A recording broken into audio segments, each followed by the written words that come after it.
Welcome back नाजरीन। Ring road project क्या ये पाए तकमील तक पहुंचेगा, नहीं पहुंचेगा, या इसमें फेवरेटिज्म होगा? राना सनाउल्लाह साहब ने इस हवाले से एक चंद सवालात उठाए। क्या सवाल उठाया, आइए देखते हैं।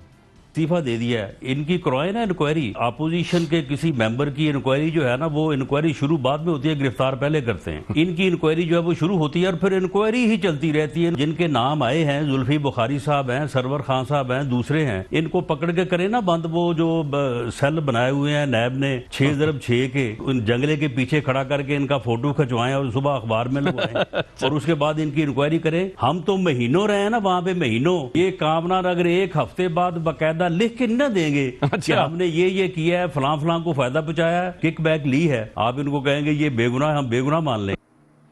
जी नाज़रीन, और इस मामले पे क्या कवर अप बाकायदा तौर पे शुरू कर दिया गया है, क्योंकि DGRDA captain retired Abdul Sattar Isani साहब फरवरी में अपॉइंटमेंट होती है और फिर 26 अप्रैल को वो चीफ सेक्रेटरी को एक ख़त लिखते हैं जिसमें बाकायदा कहते हैं कि ये इश्यूज़ हैं। और फिर जब इंक्वायरी होती है तो इंक्वायरी के TORs भी बाकायदा तौर पे उसी तरह के बनते हैं। और फिर अगर अदील राजा साहब आपको ये दस्तावेज़ात दिखा सकें तो उनको तब्दील कर दिया जाता है फ़ौरन से पहले।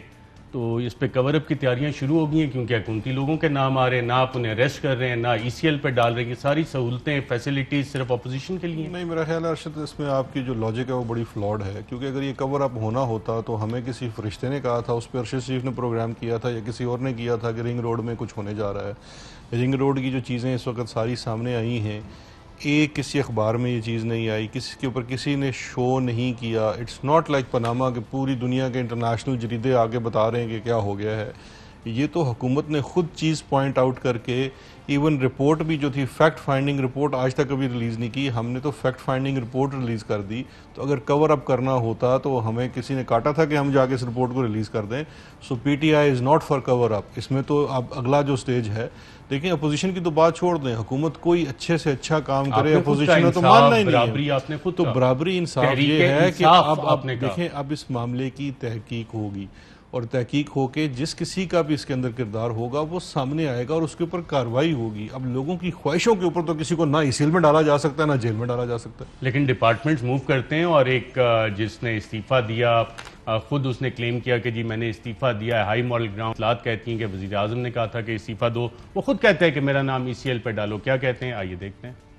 मैं तो इतना भी कहता हूँ कि उन्होंने अभी बोला कि ECL पे डालें, मैं कहता हूँ अगले ट्यूसडे कैबिनेट है, मुझे ECL पे डालें। मैं कह रहा हूँ मैं इधर ही हूँ, मुझे ECL पे डालें, पूरी इंक्वायरी खत्म करें। ECL की सहूलत भी सिर्फ अपोजिशन के लिए है? नहीं, देखिए ECL पर डालने की बात ये हो, अभी आप कोई चीज़ प्री मैच्योर नहीं कर सकते। अभी बहुत सारे लोग अपोजिशन के, अगर किसी के खिलाफ कोई इंक्वायरी हो रही है तो वो ECL पर थोड़े चला जाता है। देखिए ECL का इख्तियार जो होता है वो इतना प्री मैच्योर था तो फिर इस्तीफा क्यों दिया? नहीं, वो उनकी अपनी ज़ाती एक वो है कि वो इस्तीफा कब देना चाहते हैं, कब नहीं देते हैं। ECL के लिए जो है, जब कोई तहकीकाती इदारा रिक्वेस्ट करता है federal government, even by rules, मैं चाहूँ अगर फेडरल गवर्नमेंट सुबह चाहे कि किसी शख्स को ECL पर डाल दे, आप नहीं डाल सकते। एक सब कमेटी के आप मेंबर हैं, नहीं डाल मेंबर हैं, on your own suo motu power नहीं है।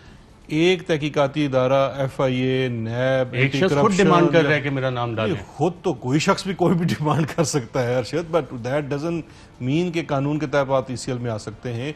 अगर कोई तहकीकाती इदारा ये कहेगा कि इनका नाम ECL में, या किसी का भी नाम डाले, तब डाला जाता है, ऐसे नहीं नाम आता ECL के अंदर। लेकिन बात ये नहीं है, बात मैं उसी पे आऊँगा कि लॉजिकल चीज़ ये है कि अगर इसमें कोई कवर अप होना है तो अपोजिशन यही तो कहती है कि आप लोग जो है उन्होंने नया फार्मूला बनाया है कि हाथ साफ करो, उसके बाद खुद ही कमीशन इंक्वायरी बनाओ और अपने बंदों को क्लीन करवा लो। नहीं, देखें, अगर ये अपोजिशन को शौक था और इतने उनको समझ आ गई है, इतने वो जीनियस है, तो उन्होंने अपने 30 साल इक़्तिदार में ये काम क्यों नहीं किया? यही तो होता रहा है।